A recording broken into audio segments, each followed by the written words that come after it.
talk about big picture, I was thinking about nobility in general, just being high-minded, being noble rather than base. So that would include, just having responsibilities, a bit of self-respect, improving yourself, Hmm. spending your time wisely, seeking holiness, that kind of thing, and just trying and not giving up. Good stories, good literature, good, consuming good things for your mind and your soul, just that kind of thing. And Hmm. just forming a good sense of justice, because it's one of the most fundamental things that's broken. It's something that even trads need to worry about, because if we don't have high ideals and that nobility of mind, seeking Hmm. the higher things, the better things, the harder things, you're not going to have vocations. You're not going to have a sense of justice. When right now you got Europe, wanting so badly to destroy Russia, for example, that's not just. I mean, what are they smoking? Why are they so unjust? And no one who has any sense of justice would support that. And so we need to make sure that our offspring, our own children, and those that we can influence have that sense of justice. And of course, it also links very closely with the truth. If you love God, you love the truth, justice, what is good. Having noble. But I mean, it's not just. A lot of people say, "Oh, I love God. I'm on God's side," but then maybe they let themselves wallow in low end entertainment and low end friends and low end pastimes and things. But we should all consider ourselves, like if we were princes, or if we were nobility, if we had, we'd have that burden to better ourselves, and to always improve ourselves.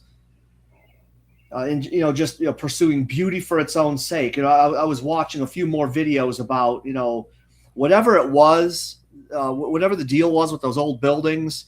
They used to Hmm. build things to look beautiful. I mean, they went way over what was needed utilitarian wise for Right. those buildings. They were so grand, and they just lifted you. They raised your mind and heart to something. I mean, even if it was just a train station, they made everything beautiful. Whereas now, everything's just more ugly than ever. I mean, even Sure. compared to the 80s, things have gotten worse. Look at the restaurant design. All the restaurants look the same. They all have these gray, boxy shape. You can't even tell one from another. There's no creativity, no uniqueness. Even in modern music, even in movies, there's just no with a movie. Even they used to put something into it. They'd put something unique. They'd take risks. They take ownership. This wasn't just a quick buck they were going to make. This was supposed to be a work of art. Something that told a Sure. story or made you think. We used to have, even among the non-Catholics and worse, that's in Hollywood, you used to have men who had some sense of this is worth doing well. And so that's kind of what I think we need to remember. Even if we think we're good for being Catholic, which might be true, we also need to, I think, keep us a certain nobility in our daily life, and try to, act like we're, because again, being sons of God, being children of the Most High, that is a very exalted position. So I think we need to get in touch with what we've kind of lost in that regard. That's kind of it's a very overarching topic. It touches on so many things, but it might be good for the topic of a podcast. Sure. Sure. I mean, we can definitely cut a good chunk of that explanation in, and we'll just kind of officially start now, but unofficially we'll include that Yeah, preamble. I'm Gladius Veritatis. I'm being joined by Matthew, and a lot of what you just said kind of makes me think of the maxim, that grace builds on nature. And a big part of the problem in the modern world is that nature is often so vitiated that we don't even realize it.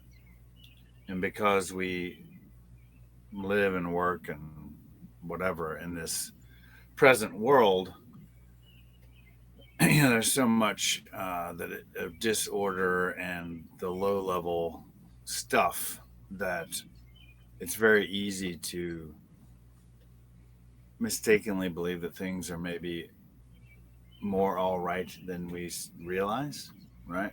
Um, when you say the houses and the businesses and everything that we're surrounded by, and which is out there for consumption or influence in the way of all the different arts. Just take the whole. I mean, the arts. The enemy is not stupid, nor his minions, right? And he knows that by dragging those things down, even if it's not actually into something that is positively filthy, for lack of a better term, you can still drag it down to where it's just kind of banal and is not conducive to living the elevated sort of life that God demands of us and that we should want for ourselves as sons of God, right? Um, we were talking about nobility and, fundamentally adopting the attitude of like a prince of heaven, right? Uh, lowest level one, to be sure, right? But yeah, I mean, what is expected of us and necessary for us as children of God is totally different than what anybody that is a mere child of the world is going to even be cognizant of. And this is basically like we don't belong here. We're not of this world. We are not of this world, and we have to be here for a time, but we should still live an elevated life. Um, making use of things in a way that helps keep our mind and hearts elevated. You know, where they really belong, right? Which is in heaven. What are your thoughts, sir? Yeah, that's kind of what I was thinking too. I mean, going back to another good example of a modern day um, traditional Catholic who is a good example and a father figure for many, Bishop Williamson. Mm-hmm.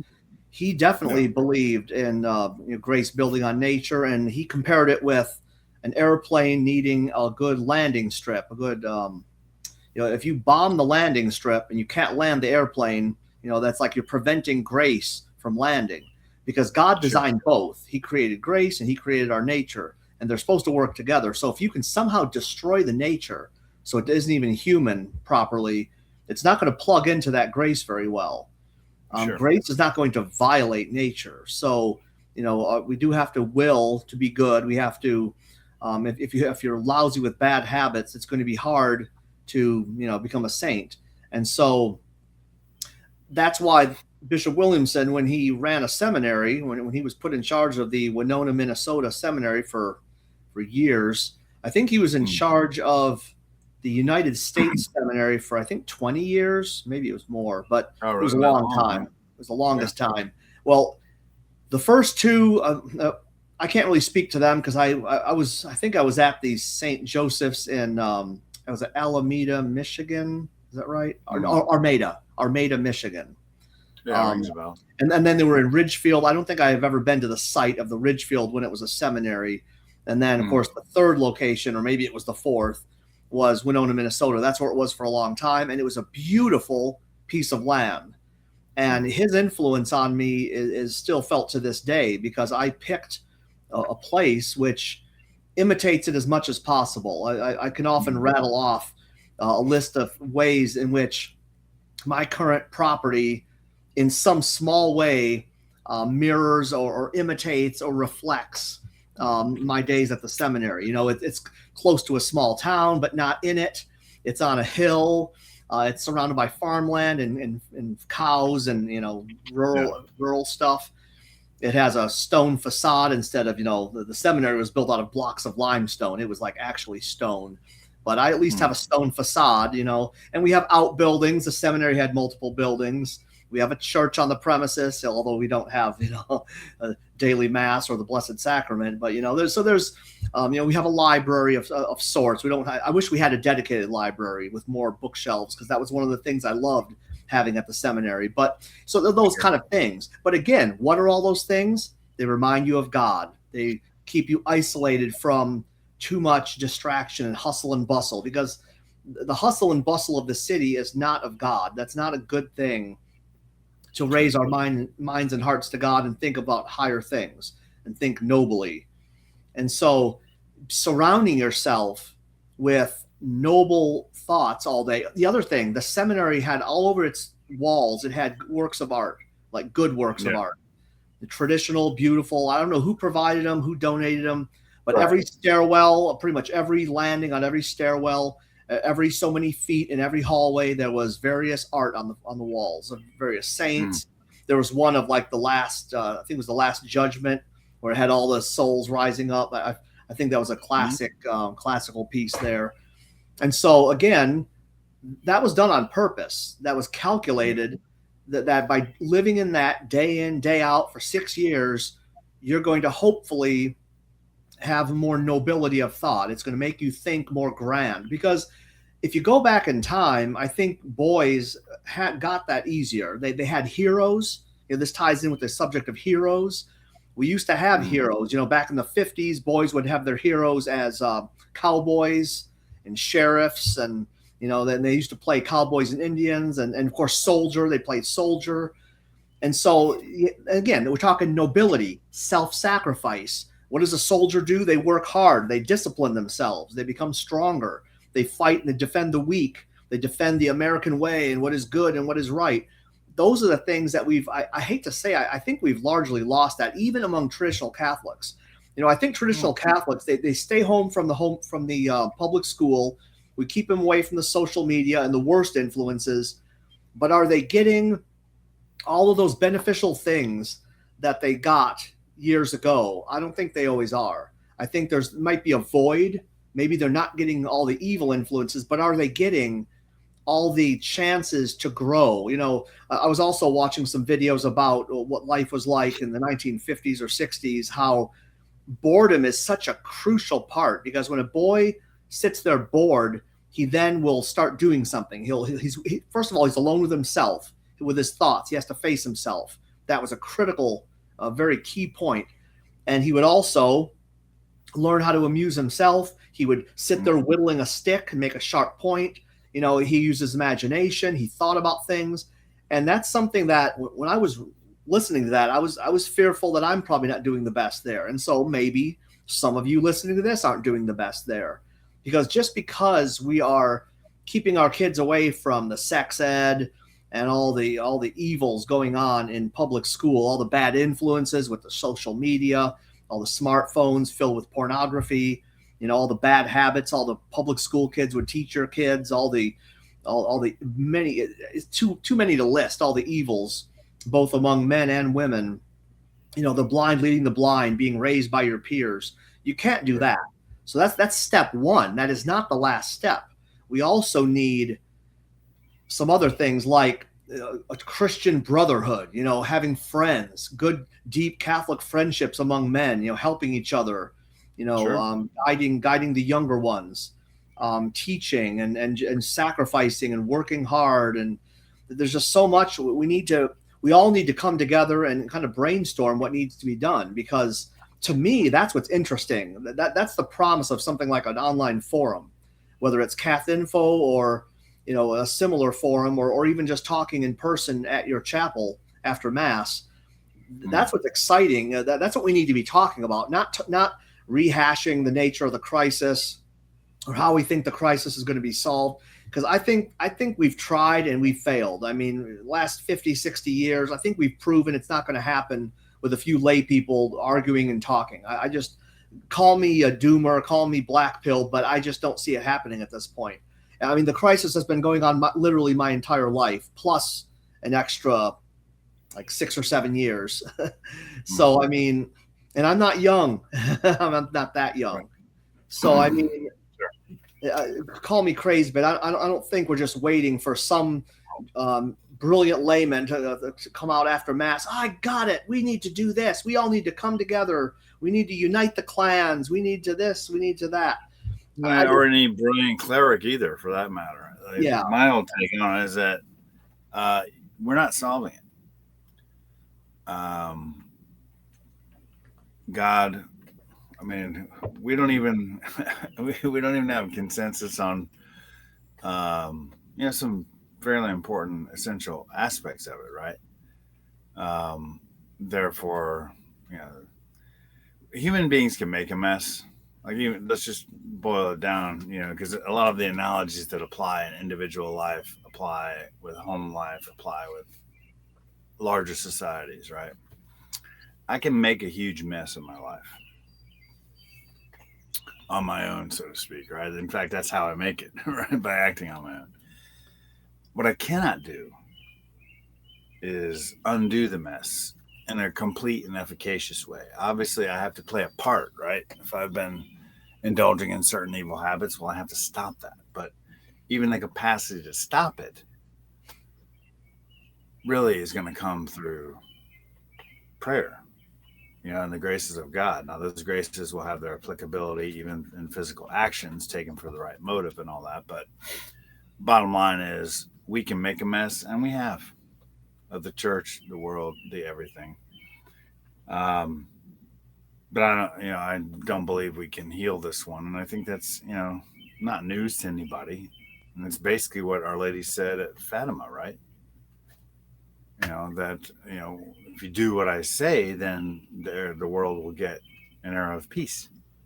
Which is to say, if men stop and ask God for help sufficiently, with a sufficient intensity, sincerity, and sufficient numbers, whatever those happen to be, he will respond. His terms are not hard, but it's his uh, business and ability to heal things that will heal them, not ours. Even if we had the illness diagnosed perfectly, which we clearly do not, Yeah. um, you know, he is the divine physician. And this mess is principally spiritual. Obviously, it manifests itself in every other aspect of our being. Um, on the intellectual level, physical level, etc., etc. But the core of the illness being spiritual, the antidote to the healing has to come from God. And he wants, I would imagine, like any good physician, he wants his patients to be healthy. But it's not like he's going to chase them down into their own homes. I mean, if you imagine a doctor chasing down unwilling patients and going into their homes, it would Yeah. get a little weird there. The cops might get called, and rightfully so. Um, so that's just kind of how I look at it: is that we've made the mess, we cannot fix it, but we Yeah, know I how. think He has told us what means will work, right? yeah, I think we have to trust him, and it's almost it has to reach the point of a blind trust. I mean, you look in the Old Testament how God has worked in the past, and He has Sure. often required a deep faith for Yeah. someone. He's required someone to really display a near perfect, I mean, a very serious level of almost, I would call, blind faith before he Sure. heals someone, or before he does uses his great arm to help his people, like the people of Israel. That's happened Mm. so many times. Like, look at the case of Gideon. He winnowed down the army to, like, what was it, a few hundred men, just so that Yeah. it would be obvious that he fixed things, and they didn't Yeah. get. He wanted to make sure there was no doubt that sometime in the future they wouldn't think, oh, maybe we did it. We are kind of strong, aren't we? He wants it to be Yeah. obvious to all that they were weak, and that it was God's strength that overcame the enemies, and God alone deserves the glory. And that's kind of what's Yeah. happening today, Yeah. because I think we're headed. we're like 50 something years. I mean, there's the length of time since Vatican II. There's a length of time since the Novus Ordo Mass. I think the longest of them is the length of time since Pope Pius XII died. Yep. I think it was 58. So we're coming Yep. up on 60 years, I think, if I'm not mistaken. Is that right? 70 years. I think it's 58. So 58 to 2028, that would be 70 years. Yeah, I think right now we're at 68 years. And so because it's so long, I think it changes some elements of how I look at the crisis. I mean, if I was living in the crisis, and this was 1984 or something, or 1986, I might think a little differently about the crisis than I do now, because it's 2026. So, for example, one of a very popular opinion on the crisis is on the Pope question, is that the recent popes are not popes. The see is vacant, and it has been vacant since 1958. Well, that's a little more believable if this were 1982 than if it was 2026, because you're asking me to accept a 68-year interregnum. And, I'm not saying all the other positions aren't equally flawed and they have their own Achilles heels. I know some people like to lambaste the recognize and resist position for various reasons. And I understand where they're coming from on that. But let's just say that all the positions, they're found wanting in some department, because whether you say hasn't been a pope for almost 70 years, but then also if the church can teach error, then that Right. also is an equally bad problem. So that's why we call it a crisis in the church. And I think whatever thing we're missing, I think God's going to have to reveal, because if all the information that is known and we've applied prayer to it, we've applied learning, we've applied history to it, we've applied canon law to it, and there's not been anything convincing enough to gather all the Catholics of goodwill. Let's just say the Catholics of goodwill. Now, if you're proud, you'll say, oh, yeah, they have all the Catholics of goodwill right over here in my position. But no, you are just wrong. I'm sorry. There are good Catholics on most of the positions, some more than others, perhaps. But it's a genuine field of confusion right now. And there are good-willed Catholics, and not just good-willed stupid, but good-willed smart and good-willed smart educated, because those are all different things. You can be of goodwill. You can have high IQ. You can also be educated in matters that actually make you more likely to get the truth. So you can be smart and holy and know nothing about the history of the church or canon law. You spent all your time raising a family, working at a factory. You might have not studied at all the topics that would make you any kind of an authority on the matter. But what if you have all three of those things? You think there hasn't been bishops and priests and laymen with all three of those things going for them? Holiness, raw intellect, and applied intellect, education, information, knowledge, those three things. And they've had 68 years to work, or at least 55 years, 56 years since Vatican II, since the new Mass was released, to work this out. And they've had all this time, and still we don't have what I would call the one ring. I often use this. I might have mentioned it on this podcast. Maybe I haven't. But I have a theory or an analogy that, like the One Ring in Lord of the Rings, the One Ring would dominate all. It would summon all of goodwill. It would almost like force you to either follow it or go into bad will. So you picture the One Ring. It would dominate your will, and the only way to go against it would be to destroy yourself. So I think that's how it would work, and it would make sense. Let's just, for the sake of argument, say that's how it works, okay? So if I'm wielding the One Ring and I tell you to do this, you can either do it, or you can try to fight it and like throw yourself off a cliff or something. That would also be an option. But so in other words, in the analogy for the church, the jumping off a cliff would be going into bad will. You are officially of bad will now, because this One Ring is just obvious to all.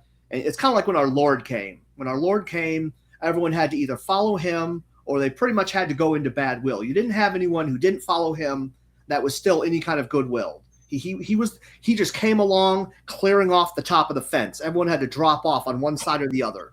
He was like some kind of a clearing mechanism, like some kind of a tunnel cleaning monster device that just clears everything out. And no more sitting on the fence when he comes through. So, but again, back to the thing about nobility. I was just, as another example of this, I was reading a thread on CathInfo where one young man was talking about our Lord's body fat percentage. I mean, that's what I'm talking about. Yeah, he was surmising that our Lord had a very like a single digit body fat percentage. And by the way, if you Google what that looks like, that would be kind of cut or ripped. That you can really define all the muscles then. I don't think our Lord was a bodybuilder. That's kind of ridiculous. That's kind of near blasphemous to say that. I mean, our Lord was obviously perfect, and I'm sure he was in good health because he was the perfect man. He had perfect genes and everything. But he was not obsessed with his body. In fact, he was quite the opposite. He delivered it up for us. So, but my point is, this young man, he's a traditional Catholic, and he's distracted by self improvement and being a gym bro. He's so obsessed with looks and his own body fat percentage, and of course, any woman he would even look at would have to be similarly skinny. And he's just obsessed with the flesh. I mean, that's I'm not saying he's going after let's assume he's not debauched or going after any sins of the flesh, but he's talk about not being noble. Aren't you missing the point when you're talking about our Lord's body fat percentage? And that's not what he was about. He didn't come down from heaven to give us the keto diet or to give us a diet or a way to live longer. Yeah, he wanted us to live longer in heaven. He wanted us to have eternal life, not a long earthly life on earth. That's the same mistake the Jews made. The Jews were focused on the here and now. The Jews wanted Jesus to establish an earthly kingdom where we're in power and we're on top and we can live a happy life of prosperity with fields and olive trees and milk and honey and everything. And of course, this guy would add, and good health, body fat percentage. Get rid of those seed oils, get rid of big agribusiness and big pharma. Yeah, we should oppose big agri and big pharma, but that's not what our Lord was about. And we need to keep our sights a little higher than just our flesh, which, remember, is going to be the food of worms. It doesn't matter if you're 1% body fat or 80% body fat. Yes, we're supposed to take care of our bodies. Yes, we're not supposed to gluttonize. Some people have a harder time being trim or fit than others, and it takes varying degrees of work, and not everyone has time to do it. I mean, depending on what you have to eat and what you have to do to make a living. I mean, I can understand why some people they kind of they lose that figure they had when they were 20, but that's not what we're here on Earth for. And there's so many other things we need to be concerned about, things that would raise us up to be more like the angels and less like an animal. Because remember, we're basically torn in two directions. We're these hybrid creatures. We're half beast and half angel, as it were. And so we need It's to an interesting balance to strike, though, right? Because if you indulge the body, you're effectively indulging the beastly aspect of your being. So, while you don't want to be obsessed with fitness, you also don't want to be totally negligent, right? It's that balance you got to strike. And, basically, if you look at us as a three-part being, if you will, right? Yeah, body, mind, soul, if we were to just put those three. The nobility aspect goes soul, mind, body. The Yep. practical day to day aspect goes body, mind, soul. What I mean by that is if I don't take care of my body, my mind will not actually work properly. If my body and my mind are not working properly, it is very difficult for my soul to operate properly as well. Because the hardest, even if you look at like the kinds of work, right? A lot of times people will be like, "Oh, manual labor is so hard." It's actually the least difficult, and I've done all kind. I mean, I've taught intellectual work. I threw trash in early Kentucky. Very physical work. Very few people can do that. Even a lot of people that did manual labor that came over to us did it for a couple of days. Like, forget it, man. This is sick. Um, but so the hardest work of all is the spiritual life. That's why most people avoid it completely, right? Intellectual work is actually more exhausting than physical. I realize a lot of people that only do physical labor, maybe as a matter of work, will often kind of balk at that statement and find it hard to believe, but it's true. And it doesn't, none of these statements are meant to demean any kind of labor.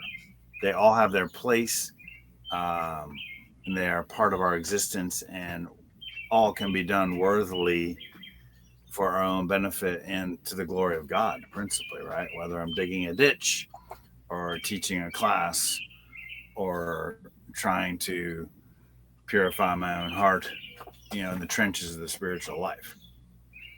But I've got to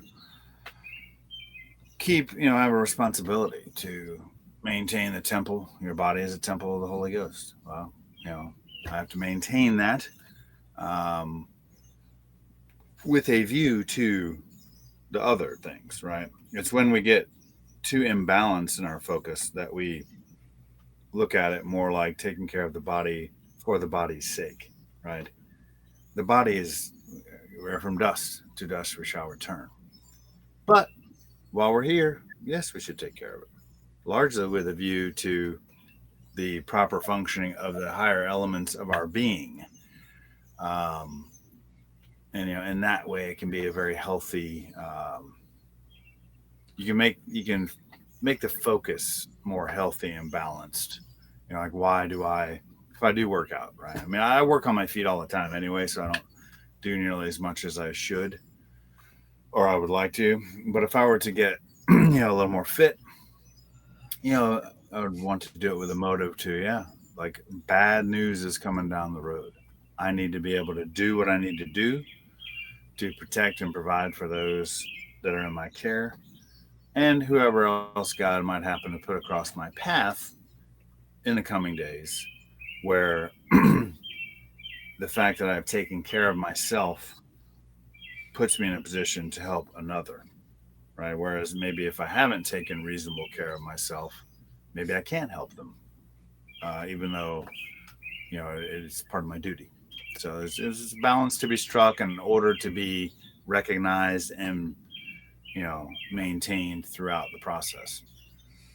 Yeah, I think it's very coherent. I mean, the whole system of nobility, it all hangs together. It's like where it's almost like the truth, or once you start denying some truths, it's all kind of downhill. It's like, where does it end? It all just kind of Right. falls apart. Because if you think about it, the first level of nobility is serving God rather than the devil, and um, keeping your soul in the state of grace. Again, that's self-respect, self-improvement. The idea that we have a purpose in this life. We're serving the great God, the Almighty God, and we're honored to be His servants. And so, if you said, "Oh, it doesn't matter if I seek things that are banal or things that are less than God," it's like it's almost one of those things where you're eventually going to pick one. There's a contradiction there. If your Yeah, you life, can't balance it forever. You know. if you're okay with wallowing in, like, say, social media or YouTube shorts or videos or TikTok or something, and you're okay with that, say you're keeping all the commandments, but you're like, I'm just going to do this most banal of passive entertainment. I'm not going to take care of my body, or I'm not going to, have any noble aspirations or anything. Well, that's how it starts. But you see how that could build. And eventually, if you're wallowing and you don't really care about things noble and noble goals and thinking about high things, when are you going to stop thinking about heaven and about God? Aren't you going to just jump in and, just join the world completely? See what I mean? You have to, eventually you got to choose. And if you're not noble, then you're not going to be a good Catholic. And eventually you're going to have to choose. And the delaying of the choice is not only often detrimental to ourselves, it's effectively an insult, like a continuous insult to God, right? Because if you're aware of the fact that one of the choices that's available to you is the supreme good, and you're sitting there like, I just don't know if I'm ready yet. I think I'm gonna, just gonna mess around with these lesser goods, all of which, by the way, have whatever goodness they have in them, which they do, right? All the less, they do have real good in them, but it is entirely from God, the supreme good, who gave them just a little sliver. And you're like, oh well, kind of maybe I'll. This is kind of still interesting to me, rather than like, no, how about the supreme good? But we're so insane, and that's what sin does to us, whether original, the actual in our lives, the crazy world around us filled with all that not ignoble, let's say ignoble art, art, whatever, the ignoble surroundings keeps us looking at the alternative to choosing God and looking at it like there's any reason whatsoever to delay the obvious choice, right? Like, just that's in and of itself, it's junk, right? It's nothing. It's all drawn from nothing, just like I am. In and of itself, it is nothing. It will return to nothing without God. and yet you have this choice of the supreme good, and to delay that decision as if it's like I don't know, it's a tough one. I can't quite figure out what's the best one. I mean, it's just it's a lifelong insult, and I'm not throwing this at anybody. Like every time, every little way that I do it, that's basically what it is. You know, it's an insult to God. Do you think? Yeah, it's like we have to have the right Even kind though of self love. I'm not positively sinning, the very fact that I'm like somehow hesitating to simply choose the supreme good over over all this stuff, it's preposterous when you think about it in that way. It's like we have to love ourselves. It's like we have to have charity for ourselves, the right kind of love. Yeah, Because right. God gave us value. Yes, we were drawn from nothing, but He created us. And that means He thought that our existence was a good thing. And then Sure, if we're baptized, we've had our soul infused with sanctifying grace, and we're capable, if we die with sanctifying grace, we are capable of loving and adoring God forever. And we're so infinitely precious to God because of that, because of the value. It's basically, if we could see and understand the nature of sanctifying grace, it's the most sure. beautiful thing. And basically, it probably looks a lot like God. So, and it's something that's why the devil aims for that. He wants to take as many of those souls away from God because he knows that Jesus died for each one of us. So Sure. again, that's the foundation of that nobility. It's kind of like that saying, um, uh, the Catholic faith saves us from the infinite degradation of being a child of our age. It's the same kind of Yeah. thing. Think about being a child of your age is very degrading. It's very banal. You were raised. You were a young man or a young woman in the 70s, and you got your bell bottoms, and you got your afro, and you got your leisure suits, and you're listening to your disco, and everyone laughs at it. But if you were Catholic, you would have kept your dignity, and you would have dressed like a normal person and not made a fool out of yourself, and so forth. And so it's again, there's so many examples. You could probably give examples all day of how just serving God and being a good Catholic really calls out to be noble. And of course, up till the present day, we've always had young men and women giving their lives for the religious life, dedicating their whole lives to God, and young men going into the priesthood, which is kind of an ultimate sacrifice, giving up your whole life, your whole self to God, just to serve Him. And what is more noble than that? That is very noble, because each of those men, when they were a boy, someone had to teach them the idea of nobility, of this Sure. lofty goal, not just saving your soul and that God is the greatest, but just having those lofty ambitions, just setting your sights so high that you thought that volunteering, giving your life for a vocation is a good idea and something I'd like to do. That is something. Any young man who was willing to do that, who tried out a vocation, sincerely, like offered God their life first. I think some man in their life did something right.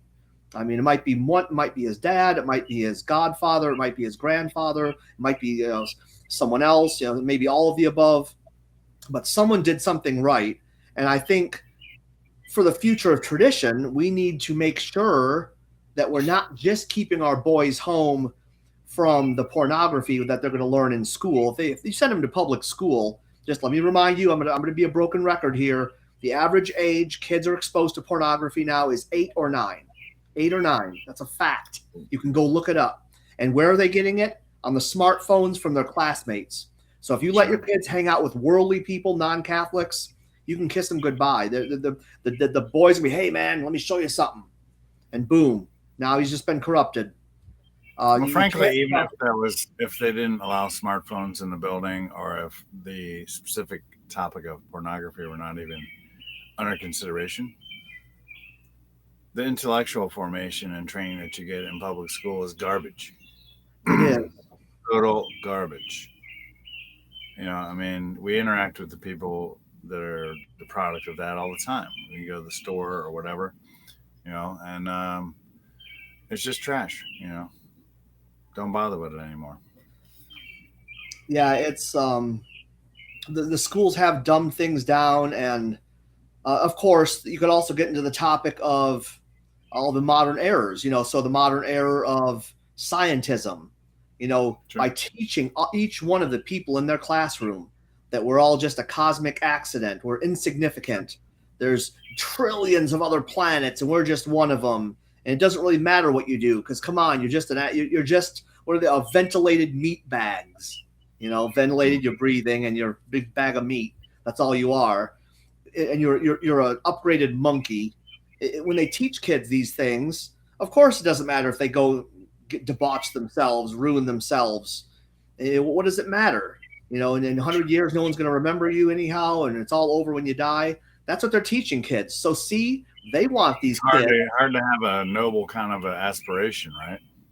Yeah. Or when you think that that Earth is just the spinning ball in the hinterlands of the universe, this vast universe with so many better planets and everything, and then we're just this cosmic accident. Whereas if you think that God created all of creation, and it's under this dome, and He created the world unmoved, and it will not be moved forever, like it says in Scripture. Mm-hmm. And God's up there; He's up, and hell is down. When you kind of have that worldview, it tends to make things a bit more noble, because then you think, well, I'm a creature. God created me, and it kind of puts you in a better place. Now, again, I understand that any traditional Catholic who doesn't yet understand the true nature of this realm, namely that it's a flat level plane, they do believe that God created it, except for there's a few, like Father Paul Robinson, who believe in evolution. And see, here again, you have the fence, sitting on the fence. On the one hand, on one side of the fence is the pure atheism, Big Bang cosmology, that godless everything. On the other side is creation. And people like Paul Robinson, they're trying to stay on the fence. And he's not denying God, but he's believing the entire package, which is calculated to deal with. I'm just going to set some bees free that are in my tent. I'm going to open up the screen. I'm listening to you. I'll be back in 30 seconds. Okay. Yeah, so the whole reason, this was not an accident. The whole cosmology of the reason the planets have to spin around the sun, and the sun formed first, and then it cooled and caused a dust cloud, and then the planets formed, and the reason they're orbiting and the reason they're spinning is all residual energy and momentum from the Big Bang. And that all is necessary if you want a godless universe. If you could take away that whole thing, if you say that's nonsense, or you've proven that can't be true, there's no other way for us to get created like we are right here. I mean, if you could see, if they let us go explore Antarctica, see what's beyond, maybe get up to the edge of the dome or something, you would know that we're creatures, and that's it. There's no more chance of evolution now, and they don't like that. And so again, why people say, why would they lie about the shape of the earth? Well, for starters, to debase us, to take away our nobility as children of God and creatures of God. They want us to be a bunch of random balls, namely atoms, conglomerating together for a time. We're all just a bunch of chemicals, or ventilated meat bags, or just a bunch of shaved monkeys, monkeys that can read and write. They want to drag us down. And of course, the devil knows that if he can convince us of that, and we go commit sins, and we live a debased life, we will lose our souls, and then he gets us. That's what he wants. Yeah, which, I mean, that's the ultimate thing, right? It's that's the ultimate motive, right? Is to cause souls to be lost, just like the ultimate motive of everything the church does is to save souls, right?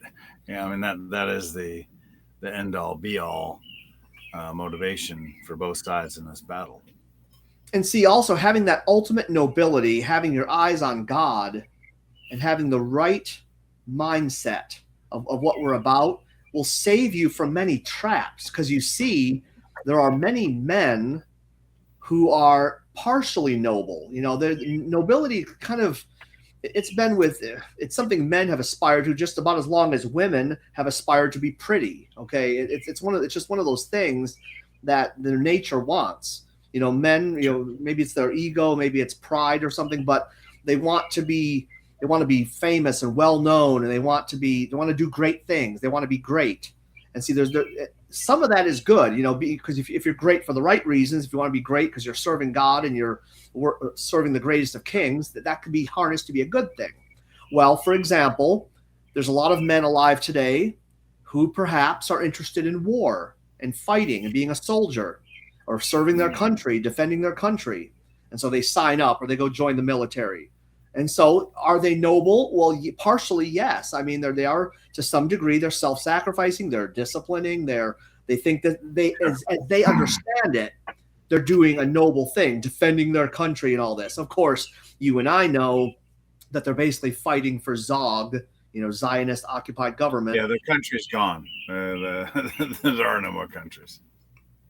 But again, so back to my example at the beginning, if I was in Europe and I'm a young man and I want to be noble, maybe I'm attracted to the idea of defending or fighting for my country. Maybe I'm attracted to the idea of fighting the bad guy, fighting communism. And I think that that's Russia. Russia is the force of evil. I got to go sign up and fight them.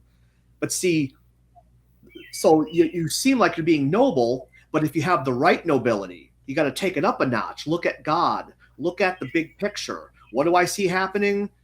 A bunch of Europeans killing each other. I don't think that's what God wants.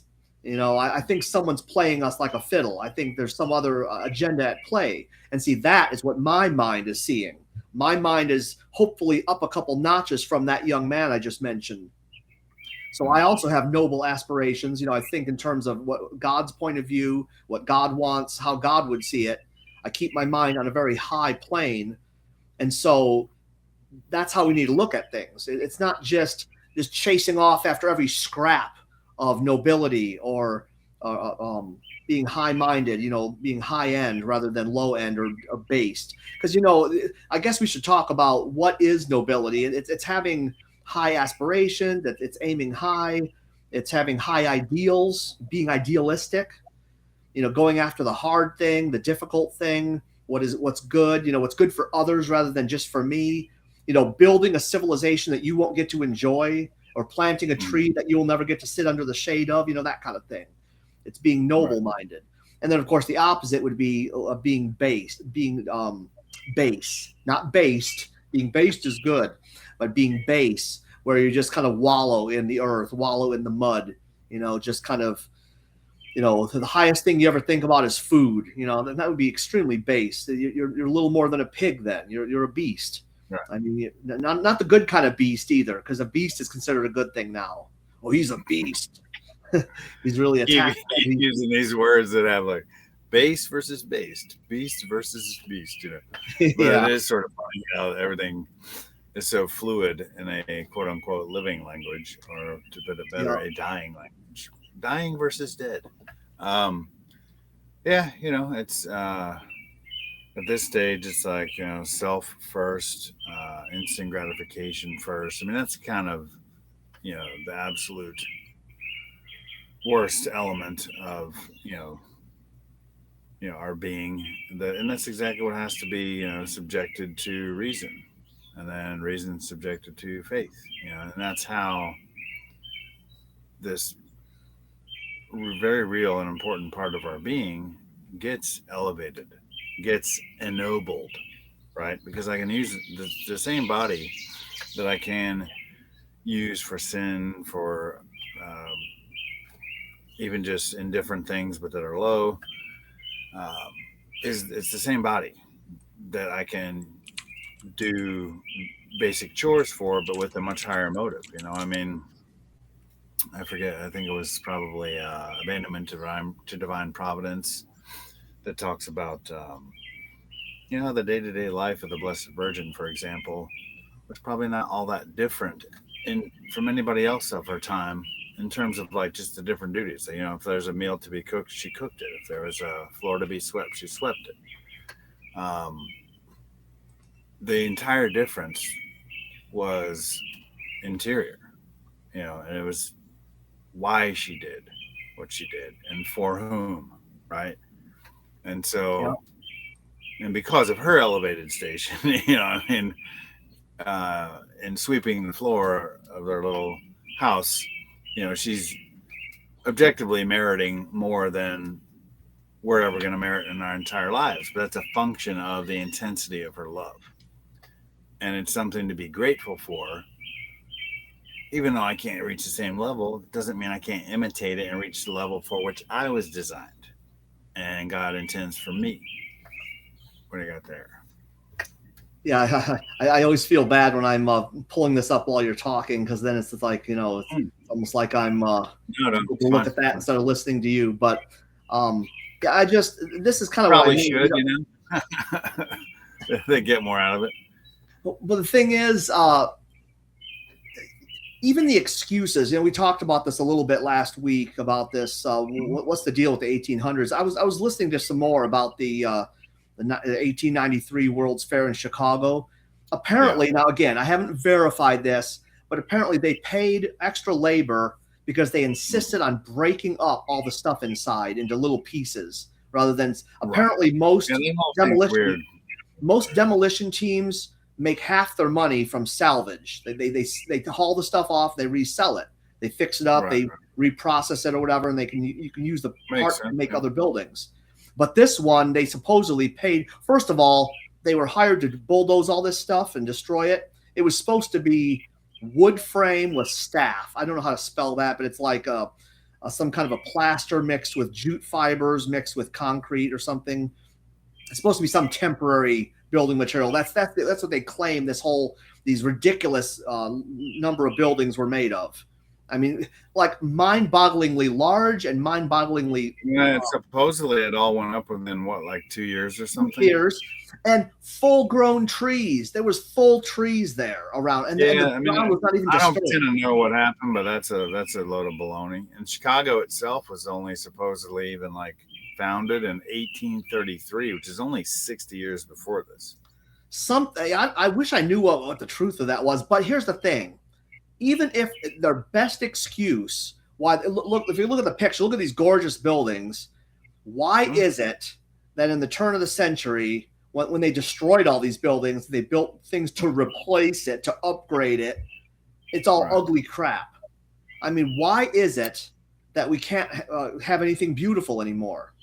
I mean, it's really insane. In fact, so you look at this. This is what it used to be like, and now I Mm. want to show you what everything looks like now. Look at that. McDonald's. There's the new McDonald's. It's a box. Yeah, And it's actually not you're just sure McDonald's. I want to you're pick on just showing the green McDonald's. burger. I'm going to bring up another one here real fast. I'm sure I can do it pretty. Yeah. Oh, here we go. Yeah, here we go. I'm going to share this screen now. Church's Chicken. Same thing. Let me share that one. Looks just like a McDonald's. Yeah. Right here. Look at this. They could sell that building and turn it into a McDonald's. See, look at that. No Sure. personality. It looks like a Panda Express. It looks like a Panera Bread. It looks like I mean, you name it. It looks like every other restaurant. Everything's just so, it's like no imagination left. And again, we're talking about I'm not just talking about operas and classical music and books. I'm talking about even radio, like pop music, movies, Mm. things like that. They don't even try anymore. I mean, there's no one left. There's virtually no one left in Hollywood that cares Mm. enough to actually put effort and time and love into a movie to tell a good story and actually take time on it and not treat it like some kind of a cha-ching cash cow just to make a quick And buck. probably, some of those that made their way west in recent decades that could have been producing actual art. It wouldn't shock me if a few of them just um, set it aside because they were making some progress, right? And so, but you end up with a deal, right? Like you gotta hurt this child or eat this. Clearly that's part and parcel of modern corporate music and movies and everything is so controlled by the devil that clearly those who made it to the very top did whatever they had to do to receive that level of fame. And it wouldn't shock me if there were, at least a few people who, by the grace of God, were faced with those choices and said no. And so it just led to them basically remaining in obscurity or perhaps a much shorter career than would have otherwise been the case. And I don't have any, solid evidence of this. It just makes sense to me that some it would have happened with some. I mean, not Yeah, I everybody think is so. like, cool, yeah, man, I'll take the deal of the devil, whatever it happens to be, so I can be famous. I could see where most people would probably take it, but to their credit, I would think there would be at least some out there who are like, nope, I didn't, and I just figured out another way to make a living in this world. Yeah, you bring up a good point too, because when I talk about nobility, I think there's such a thing as nobility for bad guys. The bad Sure. guys can be more noble than some of the good guys. In other words, think of the average bad guy who has lofty ambitions. He's trying to do the greatest, highest things for his master. Sure. He's thinking big. He's trying to move the world, change the world. Get to his goals and serve his master. Isn't it sad that there's guys serving the devil so loftily, it was with so much selflessness and so much nobility of mind? Because those guys aren't wasting. Some of these guys, they're not wasting their time with base pleasures and stuff. No, they're sacrificing. They're working themselves to the bone to serve Sure. their dread master, their dread lord, whatever you want to call it. The devil. Mm. So isn't that pathetic that someone could be technically on God's team, but so base that he's just lukewarm, not doing anything, just wasting his days, wasting away his life on a screen, all that kind of stuff. I think that's a I problem, and think it, of course I God will think it judge has him to for that. do. I think it's partially a function of the fact that the person who has decided to follow the devil, just for simplification of this situation discussion, they're using their entire being to do it. I think part of the reason that the children of darkness often outperform the children of light, for lack of a better term, goes back to our discussion about the hesitation, where it's like, yes, I belong to God, but not completely. And because it's not complete, it doesn't register at the same level of influence, if you will, for good that a lot of the bad guys' actions register on the level, for bad.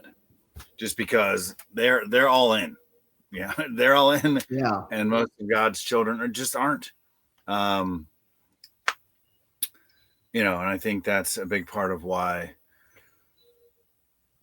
not just this era is as wretched as it is, but even before this era. You know what I mean? Go back to the Middle Ages where there's a lot of great things happening. Yeah. But I mean, think about how much even greater things could have happened if God's children actually were all in. Now that's, an idealization of, the possibilities, um, and just isn't how it works in this world. Most people are not all in on evil or all in on good. Most of us are kind of somewhere in the middle.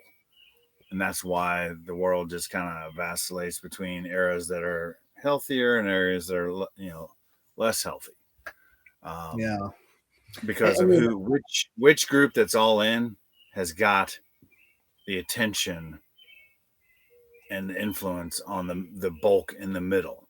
Right now we live in an era where the those who seek the lower things have got the attention and influence on the bulk in the middle. And I think yeah. in the Middle Ages, you just had more. It was more the other way around, um, where at least in parts of the world, those who were all in for God, were able to exert that influence, and that's something that we have to be trying in our own little way to move toward. Um, And that's kind of where one of the things I haven't really mentioned is stories, books. They used to have fairy tales and uh, sure.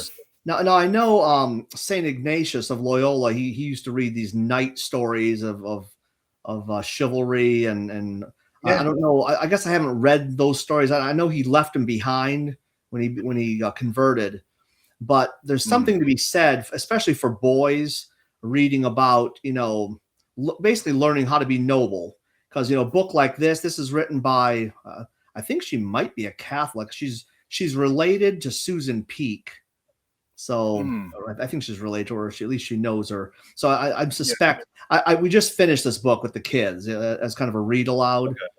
and it's Yeah. it's kind of a fairy tale kind of thing. That he has a Sure. champion. He's a sword swinging, but of course he has to deal with in fact, the plot is about practicing virtues. They have to get these heart stones back, and they have to practice the virtue of each heart Mm-hmm. stone to get it back. And so it's very, you can just see how profitable it would be for kids to read such literature, because it's again forming in their mind. You want to be like this guy. You want to be like the main character, and be a virtuous, chivalrous knight. Trying to defend his princess and Well, sure. conquer the Well, it's bad like guy. when you watch The Lord of the Rings, right? You're not envisioning yourself as being like what's the Worm Tongue or whatever his name. Yeah. You don't like you. I would hope anyway, unless you're Peter Thiel or something, right? You look more. You align yourself more with like an Aragorn or something, or Frodo, or rather than the scum in the movie. But like Oh I yeah. said, that's actually a pretty good tell that the modern movie masters are serving the evil one, because clearly they think all the bad stuff from the story is actually the good stuff. Yeah. In my own life, I've definitely noticed that any nobility ideas I got, and I mean, let's keep it real. I definitely, thanks to my dad and my priest, who was a very heroic early, or kind of he was a pioneer of the traditional movement from Poland, Mm-hmm. and of course Tom Nelson. So I was blessed with a lot of good male influences, and so it probably Sure. ties in a lot with having good hero figures for a boy, to get that sense of nobility. To don't sell yourself short. Don't wallow around in this. You can do better. You can be something better. You can be a greater force in the world. Strive for the greater things. That kind of idea.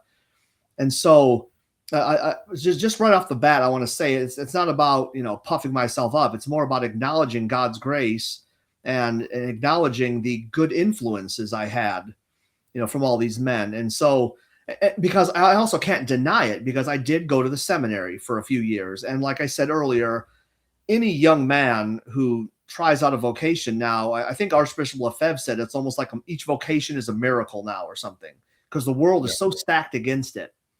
Sure. But I often think back of what kinds of things was I gravitating toward? What was I attracted to? Like I remember, I used to like it more than I like it now. But I used to like the Final Fantasy series for Super Nintendo, because it just took you away to this other world, and you're the main character. Of course, you're the good guy. It's kind of like the Champion of Valdior. It's very black and white, good and evil, kind of a thing. And I think that there's something in a boy. And again, I wasn't into this when I was, this isn't when I was 25 or 30. This is when I was like 14 or 15 or whatever. So, I was a little old, but, boys they should gravitate toward, stories of heroism and, again, nobility. That should be something boys seek after. They should want to be noble and conquer the bad guy and make the world a better place and defend the innocent and the American way and everything. But, back to the modern world, things like superhero films, they're deconstructing all those characters one by one. They're destroying, especially if they're male, which most of them are. They're destroying them. They're humiliating them on screen, replacing them with a female who acts like a man, who's kind of what they call a boss babe or a Mary Sue. And so they're just destroying the whole genre. So again, boys of the current age, okay, maybe they don't read so much, maybe they watch movies. And there used to be good, somewhat decent movies, maybe the 2000s, 2010s. You had all those Marvel movies. There was they had some stuff in them, a few things here and there that were bad, but they still had hero characters, things in it that men could look up to. The good characters were good, you look up to them. Whereas now, they're one by one destroying them, deconstructing them, subverting them, and replacing them with much worse characters. And for example, I was just hearing in the news about the was it James Gunn? He's in charge of the DC universe now, the DC extended universe, and he Mm, has the Superman franchise, and they're releasing a new Supergirl movie. And of course, there all the things that were good about Superman. Now, I'm not a fan of Superman. I'm not really much of a sure. superhero guy. I was never into Right. comics really. I was into Japanese role playing games. You know, Final Fantasy 2. That was my thing. So I was not really an American comic book fan, but I can see that in the 50s, Superman had a certain nobility. He was self sacrificing, he was for truth, justice, and the American way, right? And everyone, and that wasn't said ironically, that wasn't campy, Right. that wasn't tongue in cheek, they were serious, okay? Yeah. Now, the latest movie, they took out the American way line. Now, Yeah. again, I'm not a big fan of the current day America. We know America has lots of problems, but can we agree that normally love of your country is a good thing? Patriotism is one of those noble kind of aspirations. It's part of nobility. You know, fighting for your family, your people, your country, your God, your religion, all that kind of thing. It's something men do when they're noble. And so even the movies are removing the last shreds of nobility and things that young men could look up to for role models in their. So it's like a young man can't just watch modern movies and I like Spider-Man or I like whoever because they're destroying even these dumb superheroes. We were already digging for scraps. They were already down here somewhere compared to the Catholic heroes of old. Sure. But when you can just see though, that's what they want. They want us to be a shiftless, rootless, identityless, mix of people who have no identity, no religion, um, no loyalty to anything besides them. They want to be our only master. They want to be our master, and they don't want to share that with God or with our people or our nation or anything else. They want us all for themselves, and so Sure. they want to bring in a bunch of third world people and just mix us all together into this big identityless melting pot. So all we are is a social security number, living in a little 200 square foot apartment, renting everything, having a horrible life. We have no control over our how many children we have or what religion we are or any of that. Everything's just our life is completely empty. All we exist is to serve them. That's what they want for us. That is about as debased and ignoble as you get. And so we need to be fighting against that goal with all our being. We need to be going the other way. We need to be thinking about legacy and our ancestry and what we're going to leave behind and who we are, our identity as Catholics. Many of us are So, Europeans, and if we're not Europeans, we should be proud of and identify as what we are.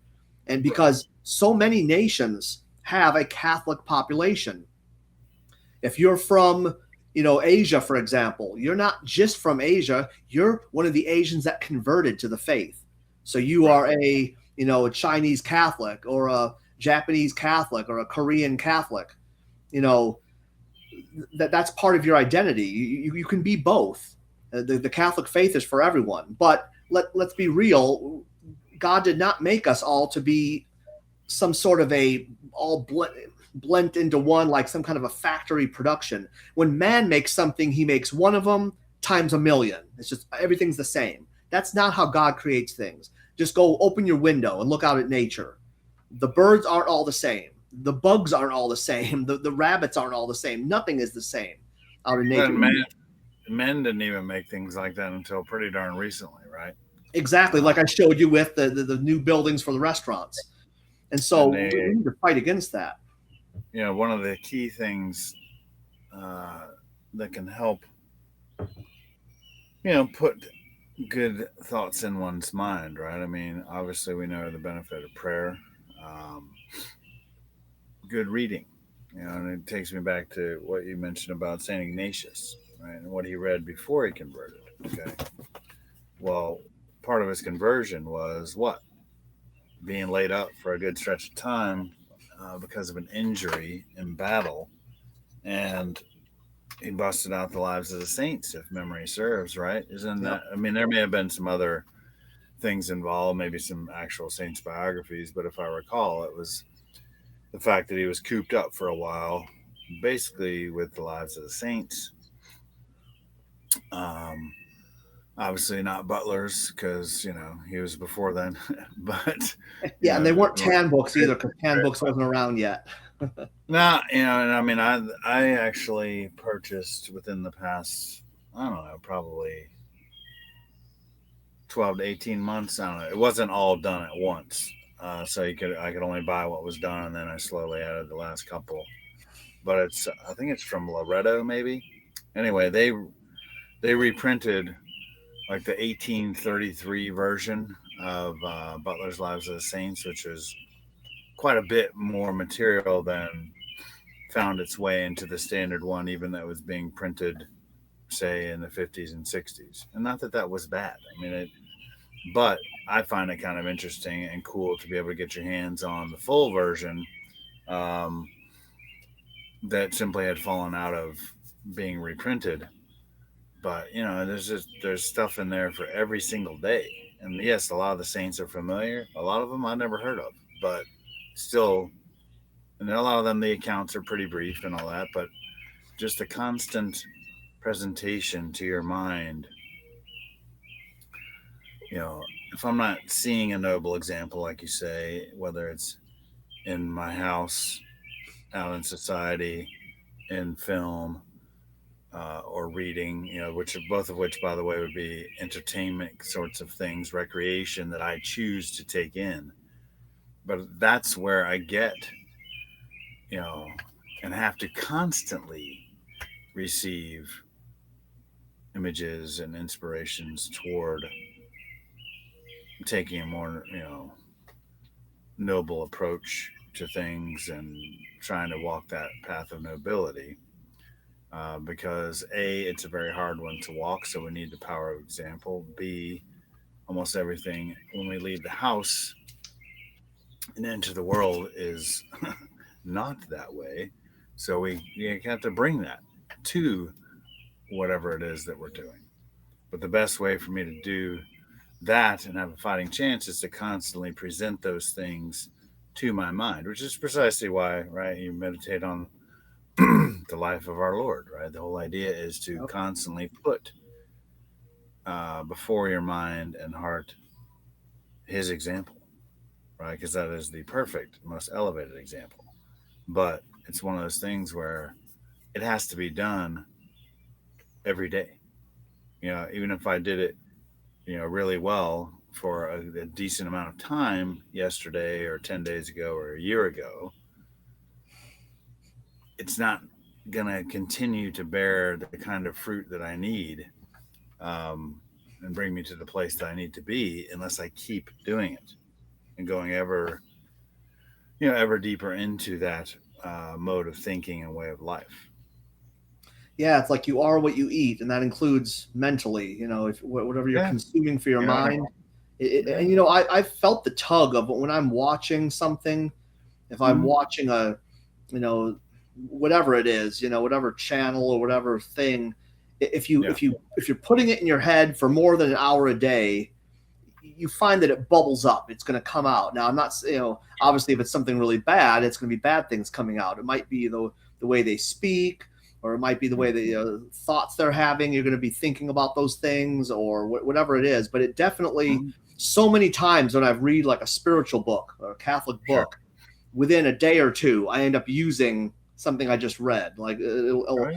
it'll find its way into the conversation because it's Sure. like you've made it very you've brought it up to the surface. It's more accessible to your brain. And yeah, and when it comes to nobility, there's also we say the Catholic faith, of course, and serving God is so noble, and it's true.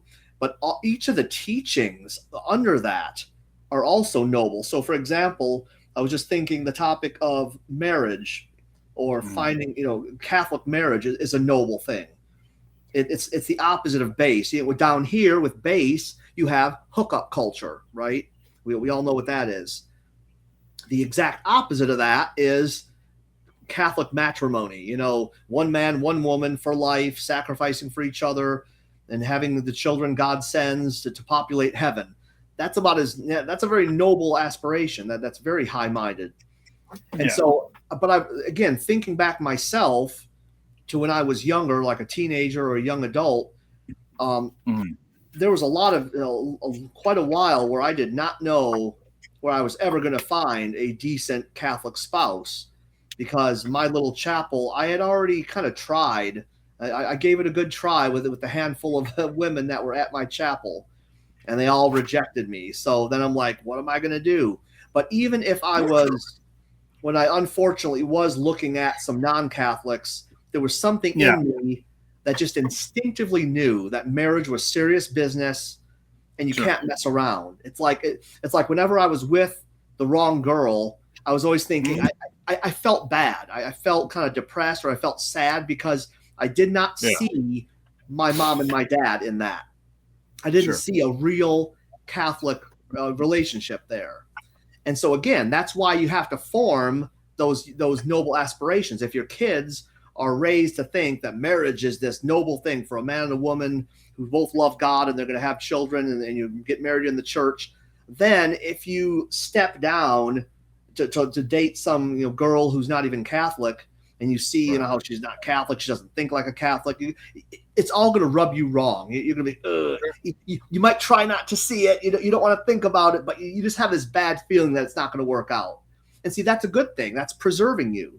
That it's not going to work out because you set your standards. You have noble standards.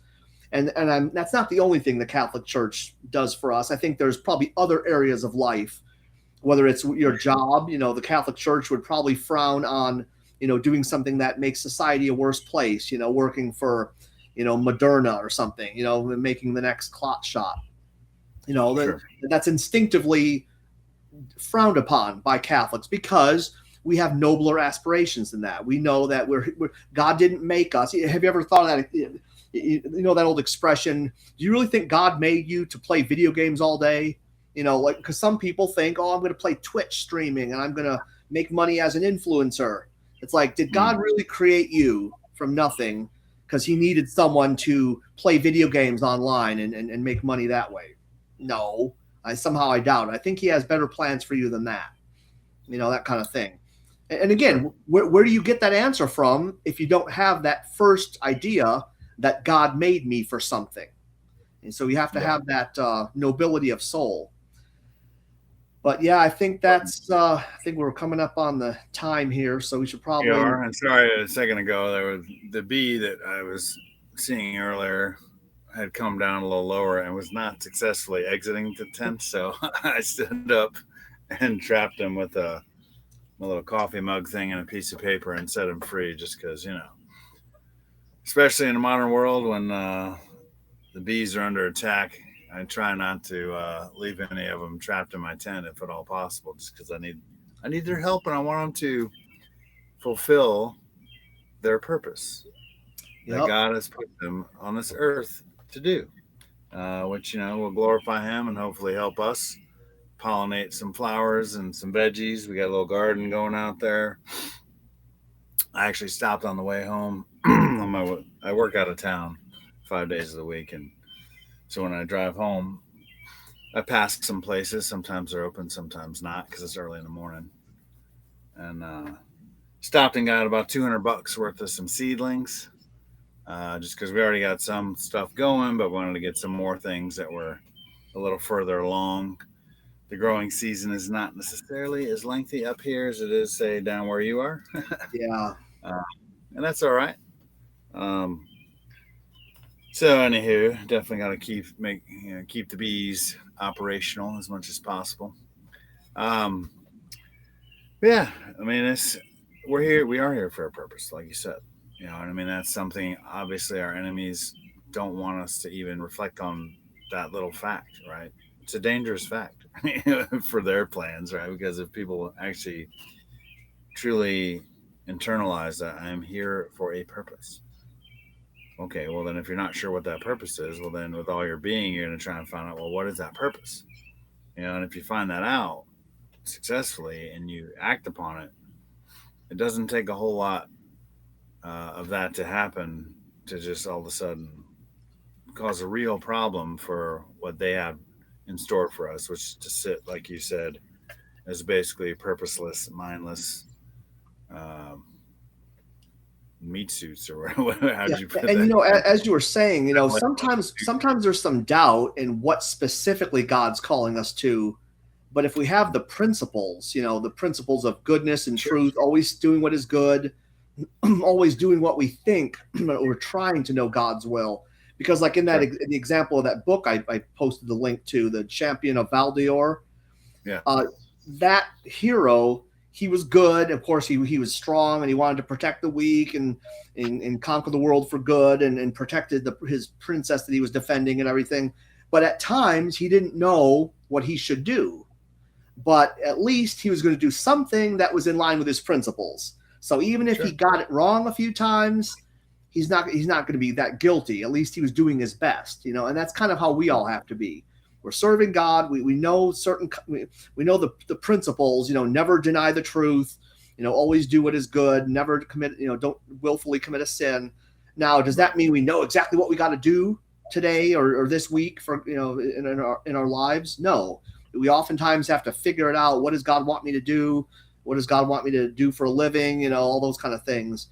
But right, that's why we need to read these books and have these examples, because the saints also had questions about what God wanted them to do, and they were sometimes sure, very lost about it.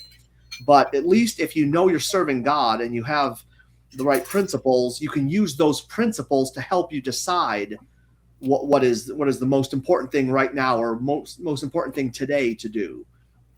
And then sure, at least you won't go too far off. You'll be more or less headed the right direction. So yeah, always try to fill your mind with good ideas and good things, good literature, good art, good architecture, music, all those things. Of course, Lives of the Saints and good Catholic books. And right. I got one right here. God's glory is the whole purpose of my life. It is my all, the whole of me. For if I do not procure it, I have no more raison d'etre. I am good for nothing, and am nothing.